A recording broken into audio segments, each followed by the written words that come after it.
Недавно в Якутске разразился неоднозначный скандал вокруг стройки по улице Петра Алексеева, из-за которого все приостановили. В то время как идет разбирательство, люди, которые жили по улице Петра Алексеева, чьи дома снесены, а все жильцы расселены силами застройщика, дают следующие комментарии. Половина жильцов у нас переехали в очень хорошие условия, до сих пор благодарят Гамлета, да?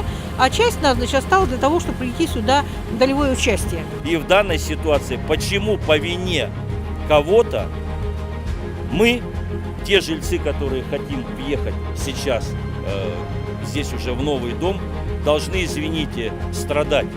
Дольшиктар бар жете хо халар битигер тиян калливит. Оннуктен хатаммат хокут хокондем бар холор болланы бихиг интерес битеме учеттан ыхтах оннотон бихигинни китен багарабыт хокон быгытан барта көрүллен барта контролланан бужи тутуллан такыхтахты багалакты.